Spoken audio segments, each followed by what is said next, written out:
Council, we can continue.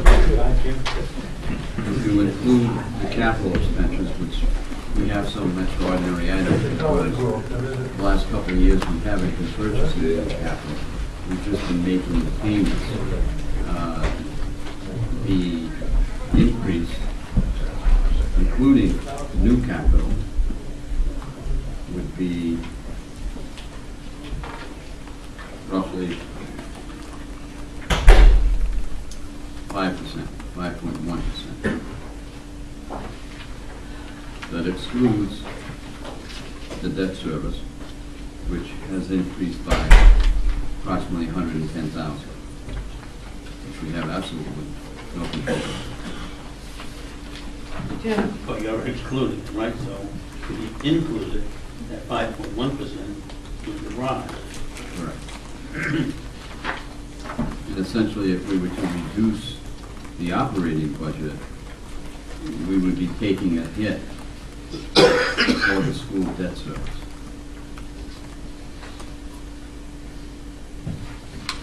Jim,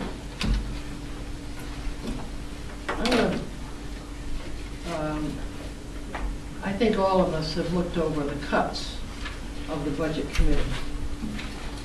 And I think it is my understanding at the present time that if we seek to increase any amount by over 24,000, we are above the cap.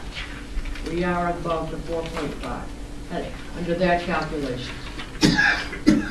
Correct. That is correct. Now, I must say that as a person sitting here, I'm going to make a suggestion that we look at the budget. We see what can be met under the budget committee cuts. But I must say, speaking just for myself, I could not live with some of these cuts to the social service agencies, to the economic development, to the planner, and to the league. Once I reach that conclusion, we're over. We are over. Would it not be useful to see, and I know that you have perhaps thought this, is to see what we can do to reduce our budget, but save and fight for the things which, I don't know how, but I think other people would share the concerns that I have. I'm not prepared to live with the budget committee recommendation. That being the case, then maybe we should have you look at the budget, determine what we think we could live with and what we can't. And once we do that, we're probably in the waiver category. I would say we would be. I mean, there's no question. I mean, there are some things, I mean, some of the things are, we sit here with the school committee, and the school committee says, Mr. Lambert raises this question, what can, what do we need to rebuild our economic base? And we cut the living bejesus out of the Economic Development Corporation. We cut postage from notices of delinquent taxes. How silly are those? We take the planner, we go, whoop, the only person in the whole town that is cut, whoop, planner gone. I mean, this is crazy stuff. I agree.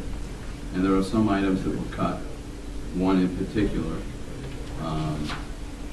Although I indicated to the budget committee that it's a contractual obligation, we have 4 firemen completing their paramedic school, and we have a liability there of $20,000, which we do not have in this fiscal year's budget.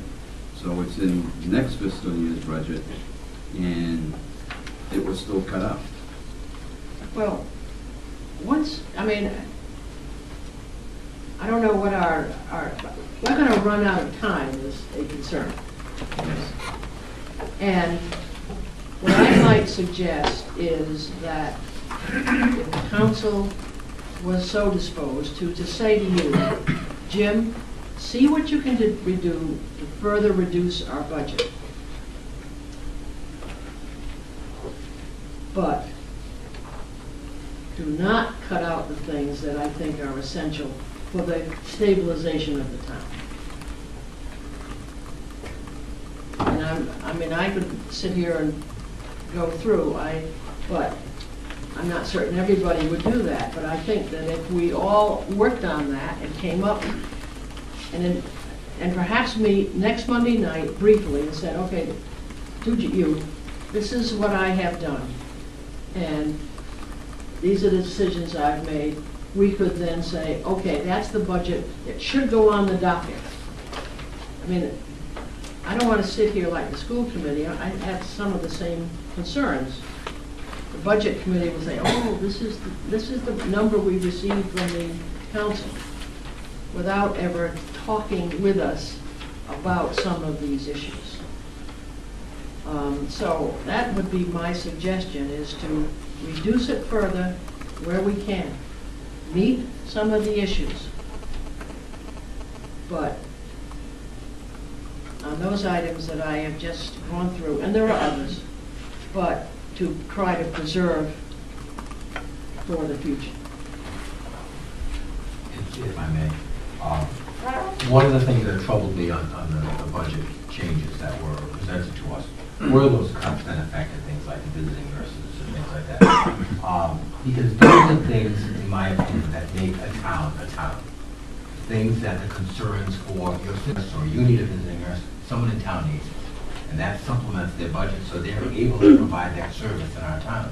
And there are other areas, obviously, like the League of the City and Towns, which, you know, is our advocate statewide, you know, things like that. There are some things, as Mr. Durfee knows, that we will probably never agree on. But these are the things I think that we have to look at.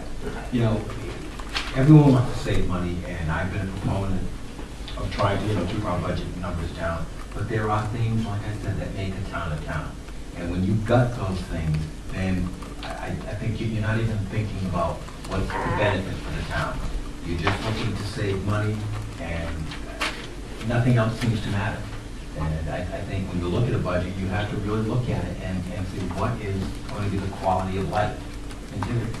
And I think that's something that we all have to look at. And we know we're in tough times, and we know we've got to save money. But I think things like that shows the compassion of people. And those are things that I think we have to look at.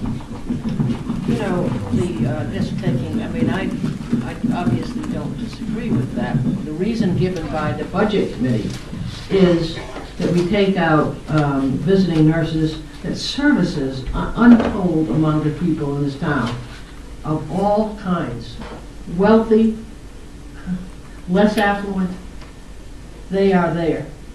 And the Women's Resources, the East Bay Community Action, we know what they do. And the reason given by the Budget Committee was not a government function, it is over the cap. Well, so be it. It is, yeah, it might be over the cap. But I'll tell you, this concept that's not a government function, the protection of people's health, is not a government function, then all of us in this room should quit. That is the function of keeping people well and in the interest of public health. Some of this stuff is